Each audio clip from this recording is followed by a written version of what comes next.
사상의 김대식 의원님 질의 부탁드립니다. 예, 존경하는 우리 한병도 위원장님, 그리고 선후배 우리 의원님들, 그리고 국무위원들 여러분들 정말 수고 많으십니다. 부산 사상구에 지역구를 두고 있는 김대식 의원입니다. 저는 우리 기재부 차관님, 그리고 국토교통부 장관님, 그리고 산자부 우리 장관님, 그리고 시간이 되면은 교육부에 질문을 하도록 그래 하겠습니다. 기재부 차관님, 네. 이 집중이 차관님한테 집중이 될 수밖에 없는데, 민생 회복 소비 쿠폰 사업 전 국민에게 지원하는 사업 맞죠?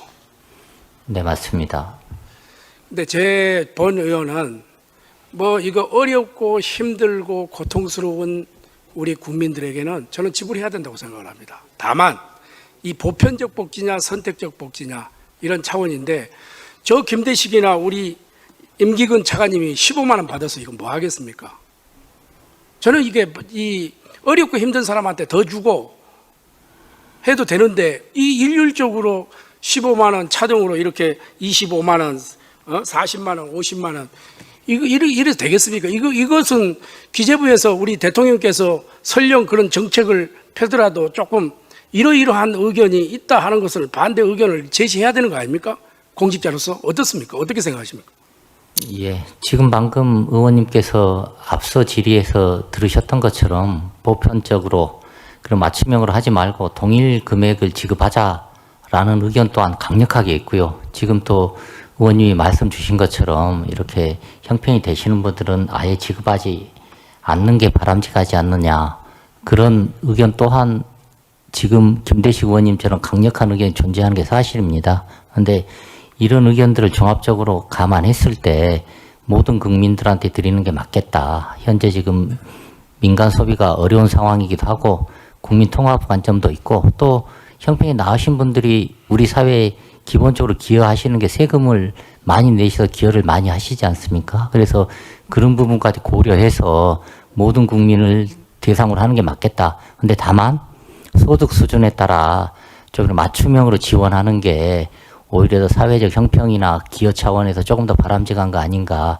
그래서 이런 의사결정을 하게 됐습니다.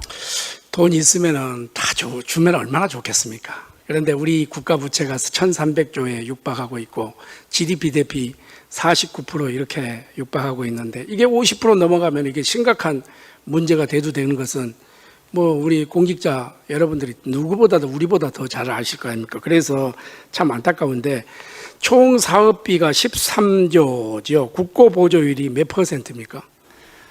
국고보조율은 서울 같은 경우는 70% 돼 있고요. 그리고 다른 지역 같은 경우는 80% 돼 있습니다. 그렇죠. 그런데 지금 지방비 분담비만 해도 2조 9천억 정도가 되는데, 제가 이제 지역구가 부산이기 때문에 부산의 인구 325만 명을 단순 계산으로 1인당 5만 원 기준으로 계산해도 1,600억 이상의 이 재정 부담이 이게 발생을 하거든요.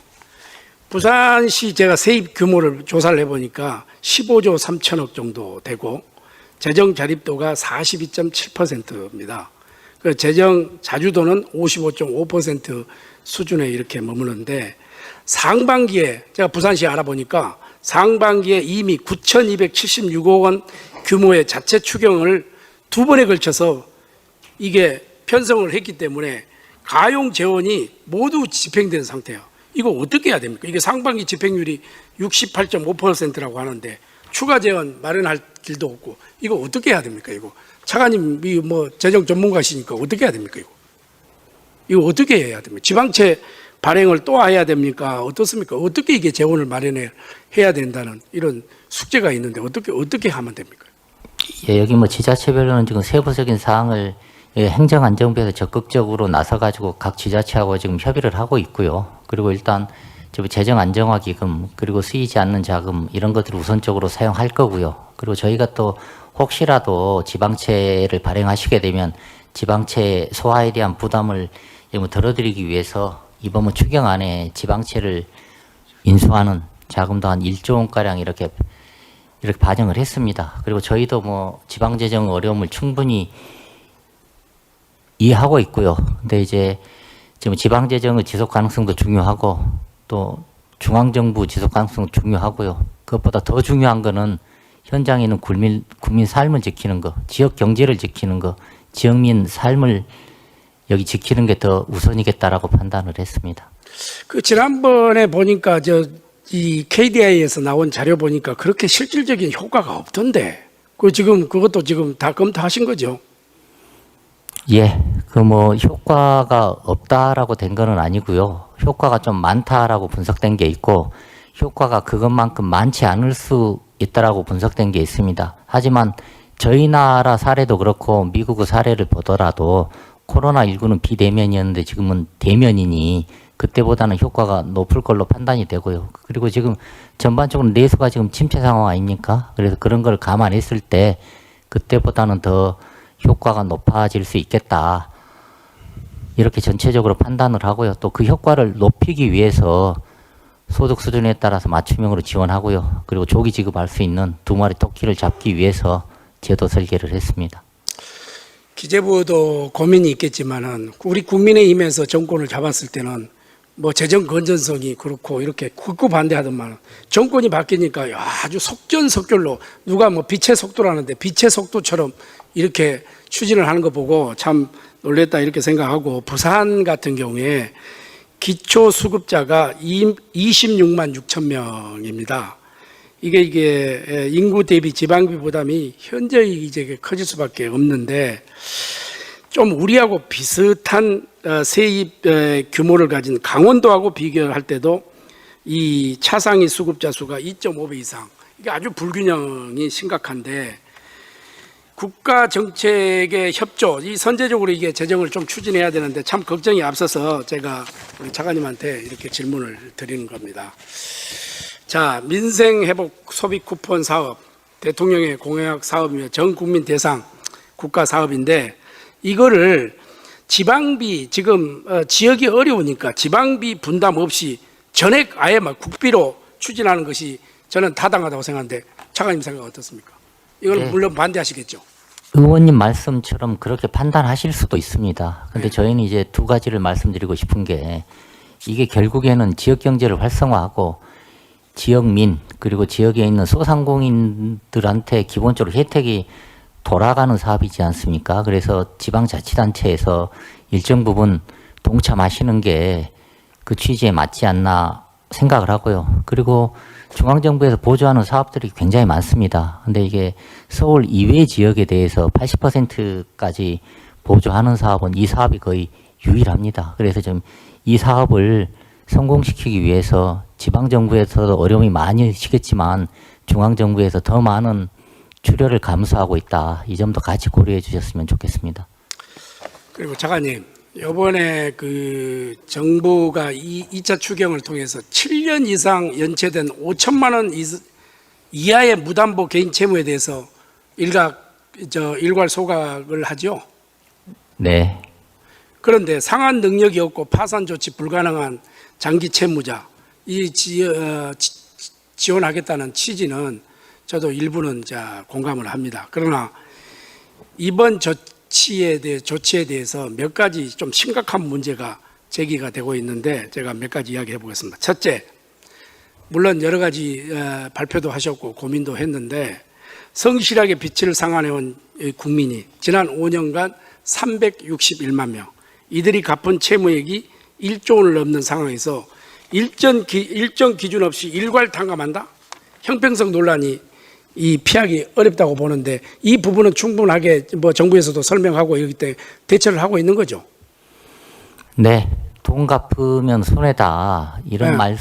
이런 말씀이 사실이 아니고요. 그리고 이번에 특별히 지원하시는 분들과 무분별하게 지원하지 않습니다. 절대. 저희가 1년간 철저하게 상환 능력이 없는 게 확실한지 재산도 보고 소득도 보고 심지어 차량까지 다 볼 겁니다. 그리고 이게 성실하게 상환하신 분들에 대해서는 별도로 정부에서 원금 상환 기간을 연장을 한달지 아니면 이자율에 대해서 혜택을 드릴 수 있는 그런 방안도 이번에 동시에 추경 예산안에 포함되어 있습니다. 그리고 두 번째, 뭐 다 그런 건 아닙니다. 이건 뭐 다 그렇다는 건 아닌데 도박을 하고 술 먹고 유흥가 또 쓰고 돈 쓰고 이렇게 해서 빚 못 갚았다. 뭐 속된 말로 배째라 이렇게 버티고 있는 사람들 이게 국민적 도덕적 해이가 발생할 우려가 굉장히 큰데 이런 거는 또 어떻게 찾아낼 수가 있습니까? 차관 그런 부분까지 1년 동안 철저하게 저희가 심사를 하도록 하겠습니다. 그리고 이제 세 번째가 심각한 문제는 이 국적조차 확인할 수 없는 외국인 채무 이거 파악을 하고 계십니까? 국적조차 확인할 수 있는 외국인 채무까지는 제가 내용을 잘 파악하지 못하고 있습니다. 혹시 양해해 주시면 금융위원회 캔코 자산관리공사 캔코를 통해서 확인한 자료에 탕감 대상자 중에서 외국인이 약 2천만 명에 달하는데 이들이 보유한 채무 총액이 182억에 이렇게 달합니다. 이거 뭐 외국인 채무자에게 우리 세금을 투입해 가지고 소각해 주는 거 이거 민생 회복에 이 설명하는데 이게 굉장히 납득하기 어려운데. 그렇지. 외국 국적을 가지고 계신 분은 기본적으로 대상이 안 되는 걸로 알고 있고요. 저희 국민의 배우자나 아니면은 영주권자 이런 분들만 기본적으로 해당이 될 것 같은데 조금 더 상세한 내용은 요거 상세하게 예. 지금 확인 한번 해줄 필요가 있다 이렇게 생각을 합니다. 우리 김병환 금융위원장께서도 국적은 아직 확인이 안 됐다. 외국인 지원 기준을 다시 들여다보겠다. 이렇게 답변하신 적 있죠, 위원장님? 예, 상임위에서 말씀드린 내용은 예. 그 말씀 주신 대로 지금 저희 파악에 2,000명의 하나 정도가 지금 그 외국인 국적이라기보다도 이제 영주권을 가지고 있거나 하는 이제 배우자거나 하는 게 파악이 되는데 현재 새출발 기금의 경우에는 조금 폭넓게 저희들이 채무조정 대상으로 넣고 있습니다. 그런데 이번에는 소각을 하는 부분이기 때문에 좀 엄격히 봐야 되지 않겠냐 하는 관점으로 저희들 한번 다시 들여다보겠습니다. 예, 우려스러워서 엄격하게 한번 들여다볼 필요가 있다 하는 측면에서 말씀을 드렸고 또 내년에 같은 조건에 해당하는 6년 장기 연체자만 48만 명 그리고 채무 규모만 5조 4천억 이거 어느 정도 맞습니까, 위원장님? 이렇게. 제가 그 숫자까지는 정확하게 파악을 못하고 있습니다. 아마 뭐 어느 정도 그런 부분이 있을 겁니다. 그런데 저희들이 이런 조치를 할 때 늘 고민이 기간을 정하고 자르면은 거기에 임박하거나 하는 그런 문제를 피하기가 굉장히 어렵습니다. 그래서 그 저희들 생각으로는 그 대상이 되지 않는 부분이라 하더라도 이번에 안 되더라 하더라도 기존의 신용회복위원회에서 뭐 굉장히 어려우신 분한테는 95%까지 거의 감면하는 프로그램도 있습니다. 그래서 그런 부분들을 활용할 수 있지 않을까 생각을 합니다. 이게 나쁜 선례로 남을 수가 있기 때문에 이번 기회에 또 점검할 필요가 있고 충분하게 이거에 대처를 해야 된다 이렇게 생각해서 말씀을 드렸고요. 자, 우리 박상호 장관님. 네, 국토부 장관입니다. 우리 오랫동안 고생하시는데 장관님 가덕도 신공항 예, 나올 때마다 머리 아프시죠? 예, 지금 큰 책임감을 느끼고 있습니다. 예. 이거 하는 겁니까? 안 하는 겁니까? 당연히 못 하는 겁니까? 당연히 하는 거고요. 당연히 해야 되겠죠. 예. 해야 되는데 이거 2029년 개항은 물 건너 간 거고 물 건너 갔다고 봐야죠. 공식적으로 말씀드리긴 어렵지만 여기 정황상 사실은 굉장히 지금 어려움에 처해 있다는 말씀드리겠습니다. 이거는 가덕 신공항은 국민의힘뿐만 아니에요. 지금 이재명 대통령도 오셔가지고 거기서 공약을 충분히 했고, 그 다음에 가덕 신공항은 대한민국 미래와 직결된 핵심 국책 사업이다 해서 오히려 우리보다 민주당이 더 적극적으로 나선 사업이신 줄 아시죠? 네, 잘 알고 있습니다. 예. 그런데 이번에 현대건설 컨소시엄 공사 기간이 당초 84개월에서 108개월로 하니까 수의계약을 파기를 했죠.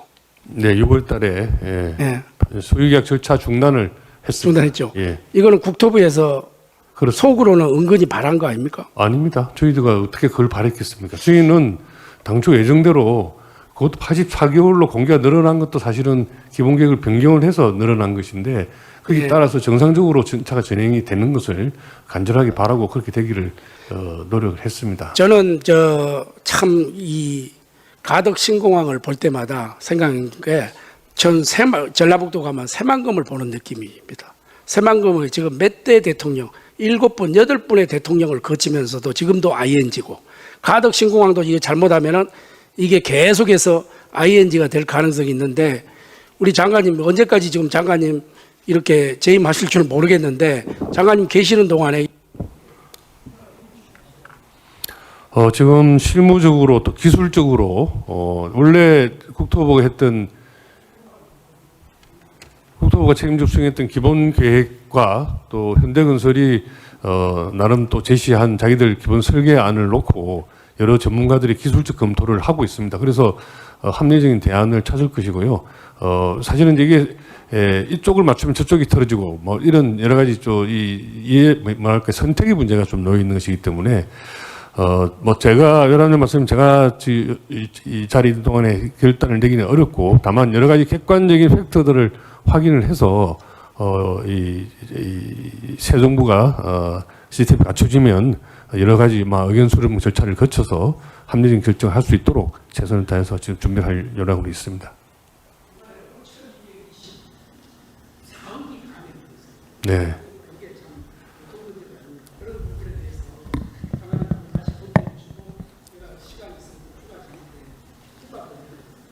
예, 그래서 그 부분은 내년도 예산에 또 내년도 공사가 재개됐을 때 차질없이 진행되도록 이렇게 그렇게 지금 본 예산 준비를 하고 있고요. 그렇게 감액된 돈이 뭐 조그만 또 이 다른 SOE 사업에 충분히 또 쓰일 수 있도록 그렇게 중앙을 마련했다는 말씀을 드리겠습니다.